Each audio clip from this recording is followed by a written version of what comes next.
Hi, I'm Jamie and this is Big Oaks Little Farm. And I'm making this video for two reasons. One, because I learned something new last week that I feel like everyone needs to be informed of. And two, kind of as a tribute to my husband Thomas, who has been an absolute rock star. So 12 days ago, I decided that it would be fun to go try a spin class with a friend of mine at a local gym that has recently opened up and looks like a super fun place to be. And so I got up that Saturday morning, 12 days ago, and went to my first spin class.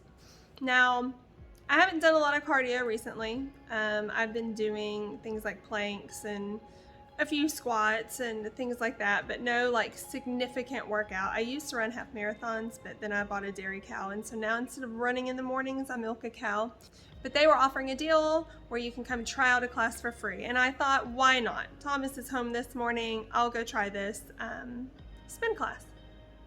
Okay, so I go to this spin class, and it was fun. I had a great time when I was there, and I left like, well, it was kind of hard, but I could maybe work up to this and do this more some. Most of the people in the class actually were standing up on their bikes for most of the class. I, however, could not do that. There was one other girl who was new and sitting down, and I was like, oh, I'm not the only one. It's hard. So I was seated for most of the class, as opposed to these amazing people around me who made it look easy to be standing up. But anyway, so in the class, I didn't feel like, oh, this is painfully hard or anything like that. It just felt like I was doing a normal workout. That was not something I had done before. However, when I went to get off the bike, my legs were like, no, we're not going to stand up. And I had to hold on to the bike, y'all. And I'm around all these other people who have made this look super easy. And I'm holding on to the bike like, play it cool, just play it cool, just stand up. So like I get my legs back working, and I'm like just trying not to fall over. I'm like, why are my legs not working? Actually walking to the car, I had to walk around to the back of the building where I was parked, and I had to step off of a curb. And as I stepped down, my legs just gave out, and I ended up in a squatting position. I was like, oh my gosh, I'm so glad no one saw this. I'm so out of shape. This is terrible. Anyway, so I felt terrible about myself. But anyway, so I go home and shower, go about my day. Went out to dinner and a movie with some friends that night. And the movie ends and I stand up, and I mean, I had started getting a little sore before this, but I stand up after the movie and I'm like, oh man, this is hurting already. I'm gonna be miserable tomorrow. Saturday night really hit me. I couldn't sleep. I got up and I was putting like icy hot on, and I was putting ice packs and taking ibuprofen, like just couldn't sleep because I was so uncomfortable. The next morning, Thomas actually had to drive over to Tyler, where a lot of our family lives. We have a family member that has been in the hospital, and so he was going over there, and I decided that we were going to watch church online Sunday morning because I didn't want to walk into church walking like in this weird waddly. I couldn't walk normal. So as the day goes on, it's like worse and worse, and I'm getting to where I cannot even bend my knees. It just hurts so much. Well, finally around 4 o'clock, I mean, I was to the point where I was just almost in tears just sitting. And around 4 o'clock, I went to the restroom and noticed that my urine was brown. Sorry if that's TMI for you, but this is important. So I Google that because I'm thinking that's not normal. And I Google it, and lo and behold, find that there's actually a medical condition that causes your urine to turn brown that has to do with your muscles. This condition is called rhabdomyolysis. I had never heard of it before, but it is the breakdown of your skeletal muscle fibers, and it releases a protein called myoglobin into your bloodstream. Well, this can actually cause serious damage to your kidneys because it cannot process all of that as quickly as it is being released. And if it goes untreated, it can be life-threatening. If it goes untreated, you can end up on dialysis. So I start freaking out a little bit. And so my husband calls a friend of ours that happens to be a nurse, and he actually was on his way. He was going to drive to town and get a bunch of ice, and we were going to put me in a bathtub full of ice and do an ice bath. And he had just left, and then he calls me and says, never mind, get your shoes on, we're going to the emergency room. We go to the emergency room, and at this point it's 9:15 at night. Our sweet friend came and stayed with our kids. I'm like in tears because it hurts so bad. It was so painful to get into the vehicle, to even drive up there. I can't bend my knees. Due to COVID restrictions, Thomas can't be in the waiting room with me, so I can't lower myself to a chair, so I'm just like leaning against a wall for a good hour and a half before I finally texted him and was like, can you bring me, do you have any water out there? I'm thirsty. And he came in and helped me like lower down onto a couch, which then I had to like have my feet up on because I couldn't bend my knees. So painful. The ER staff at this hospital is amazing, but they're just very busy right now. Our church has actually been taking food up to the ER, the night staff, because they've been so busy that that's the only way they've even gotten to eat. So I waited for a long time, but I expected that because that's just how it is right now. And I was in pain. And the sweet triage nurse, she kept coming and looking at me, and she'd be like, not much longer, because she, like, I guess could see the pain all over my face. So I finally get back there, and they very quickly diagnose the problem and start giving me IV fluids. I had to sleep in the ER that night and was able to get a room upstairs. They were admitting me that night, but they had to wait for a room to open. Sunday night around midnight, they began giving me IV fluids as well as pain medication. They were giving me IV pain medication, and it was not even making the pain go away. It was suppressing the pain and making me sleepy enough that it was manageable. I couldn't walk. It was miserable. I was admitted to the hospital. I had to sleep in the ER because there wasn't a room open, but I didn't even care. They were giving me pain meds and keeping me as comfortable as possible. And so the next morning, Monday morning, I was moved upstairs to a bed, and I was there until Friday. I was in so much pain and my legs were so useless that I had to get help every time I needed to go to the restroom. They even brought in a bedside one, which I know is TMI, but I just want to reiterate how serious this is. So if it helps anyone avoid this happening to them, then it's worth the TMI. So the number that they were watching in my blood work, wanting it to come down, is called creatine kinase. And because we live in a rural area, our hospital's testing only goes up to 20,000. Normal is like 38 to 168, or maybe it's 29 to 168, somewhere in there. But like 168 is as high as it is supposed to be. 20,000 is as high as our hospital tests for.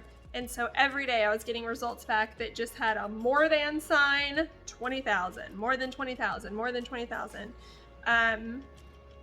It was Wednesday night before I could get up unassisted to go to the restroom. So the doctor comes in and says, it's still more than 20,000.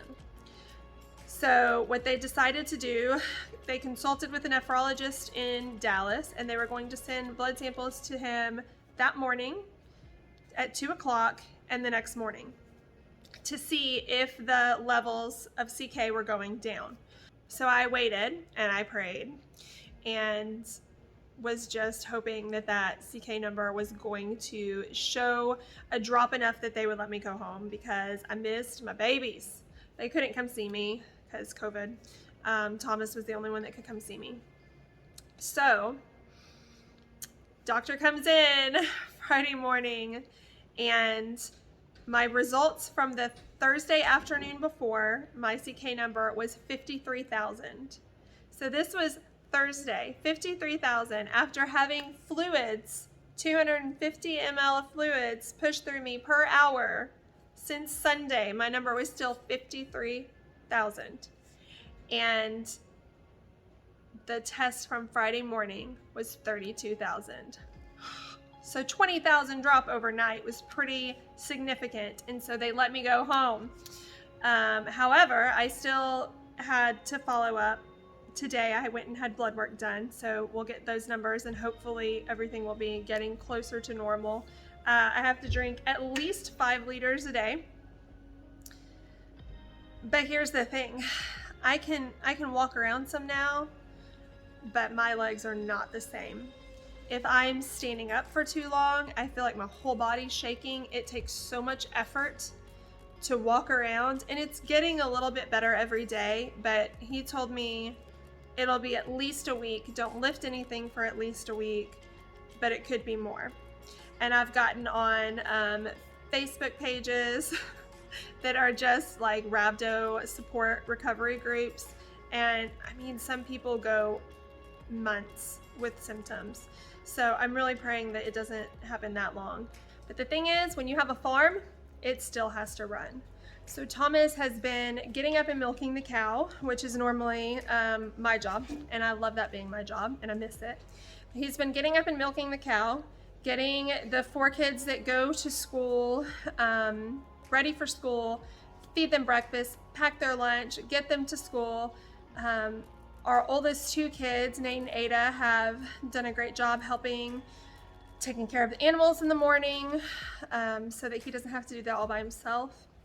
On top of that, the dishwasher went out. So he's having to hand wash dishes, and we have a family of 8, so that has not been fun. We've gotten the older 2 to help on that as well. But he's been working his tail off trying to get everything done, doing his responsibilities plus my responsibilities, and it's been a rough couple of weeks. So part of the reason I wanted to make this video was to thank some people.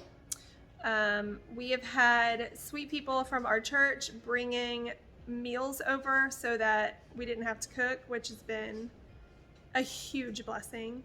We have had people bring Lunchables and snack foods for our kids to make that task easier. One sweet friend sent me the world's softest blanket when I was in the hospital, which was such a comfort. Just sweet, thoughtful things, and all the prayers. Our church has really come around us and just been awesome. But mostly, I want to thank Thomas because he has worked tirelessly to make sure that everything gets done. And it's not even over. He's still having to do so much work. Just this evening, he, with the help of Nate and Ada, had to put a roll of hay in for one of our cows who didn't have any hay in with her. And it's like raining and getting cold.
Is supposed to drop, and we are supposed to have ice and snow and freezing temperatures for the next 2 days, which, if you have a farm or homestead, you know freezing temperatures means hauling water in 5-gallon buckets, unless you magically have hoses and faucets that don't freeze, and then please do tell me your secret.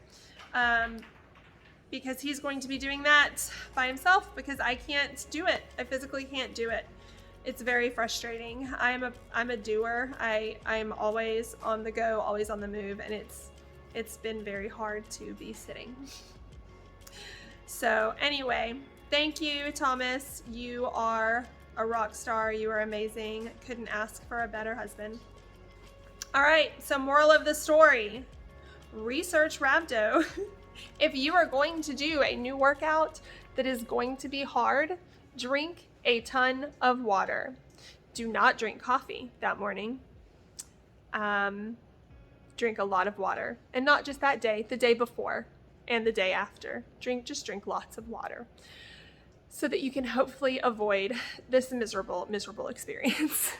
Don't avoid exercise though. Exercise is good, and the spin class was fun, but it didn't work out so well for me. Hopefully this will be a one-time experience.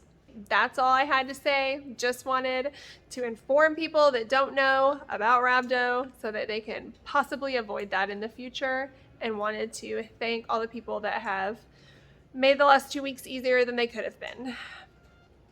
Thanks so much. Happy homesteading.